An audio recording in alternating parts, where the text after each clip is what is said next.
Hey guys, welcome to the shop. So today we're looking at basically debubbifying an original World War I Gewehr 98. The bore on this guy is not the best. It's not the worst.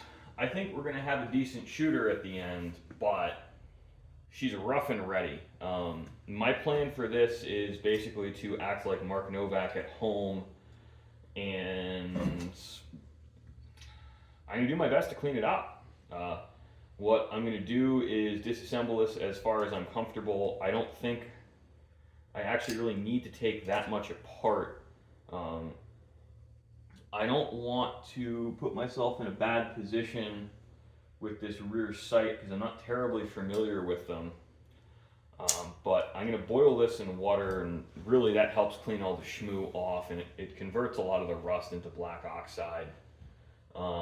These bolts, if I recall, these were blued. The handles were left in the white. One kind of fun thing about this is the safety doesn't fit. That is going to need to be resolved. And I see it's because the camming surface on it isn't fit correctly. So this is probably not the original caulking piece, but the serial number on the bolt matches the receiver and it passes the headspace check, so what do I know? But what we're going to do is actually rebubbify this.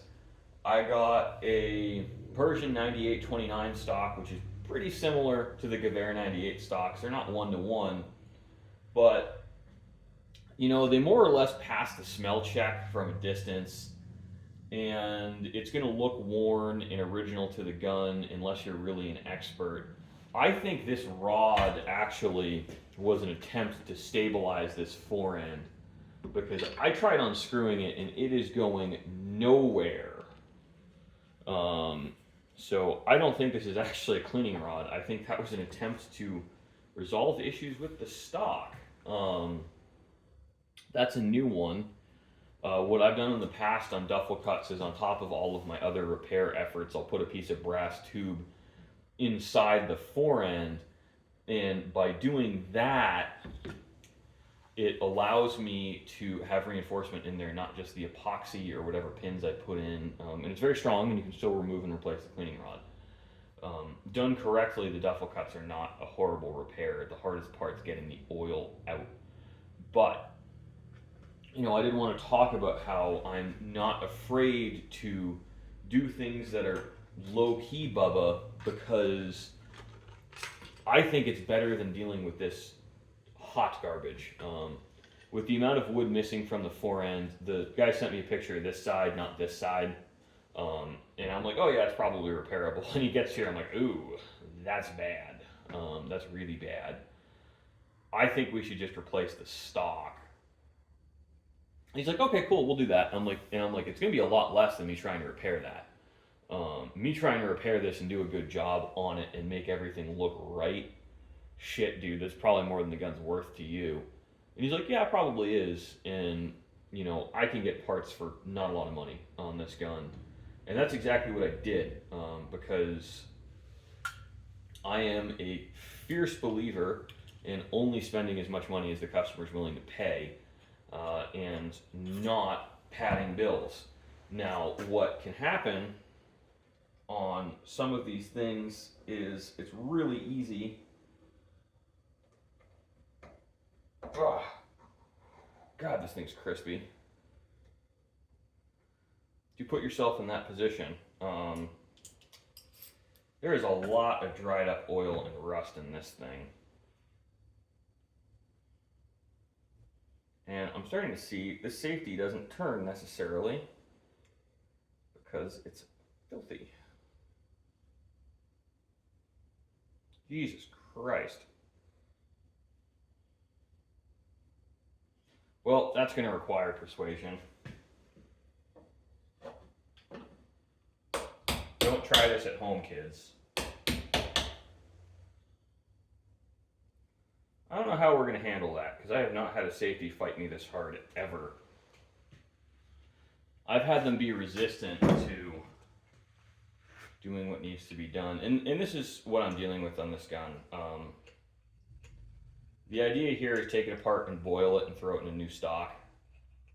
I'll have to degrease it and do a good job on that. But I'm really not doing much mechanically on it. I'm just making sure it's not a horror show. Oh, now it's coming with a little bit of lube. So I am expecting this to be a relatively smooth job. I mean, the customer's a nice guy. He actually drove like 2.5 hours over from Maine. And I mean, that's a bit of a hike for what I would consider a fairly small job. But you know, the customer's always right about what they want.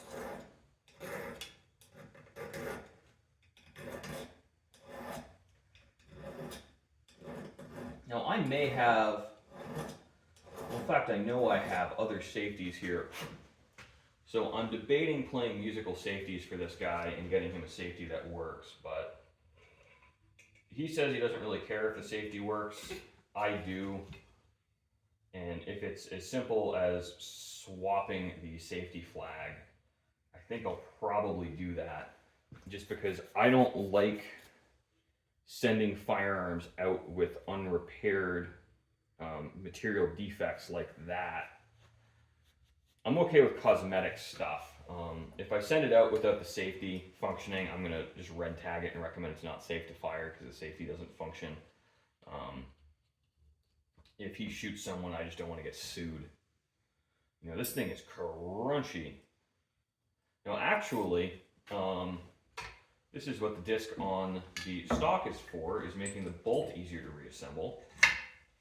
For those of you that don't know.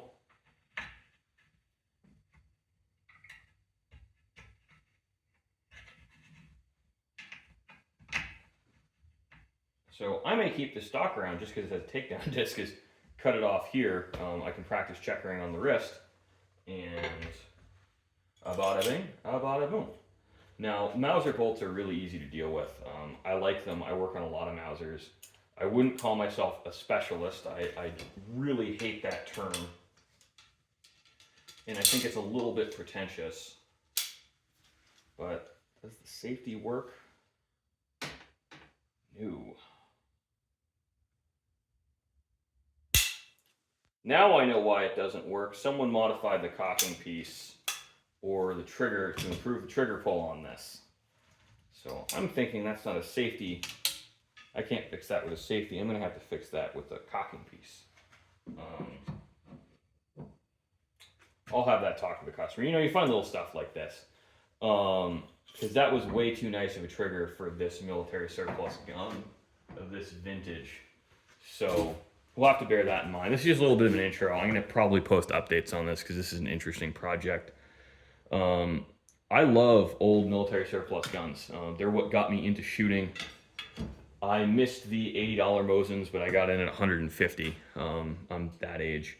So I really appreciate you guys watching, and I hope this wasn't too boring a video. I'm going to update on this probably in a week or two when I start getting the parts in for this, and then it should fly together.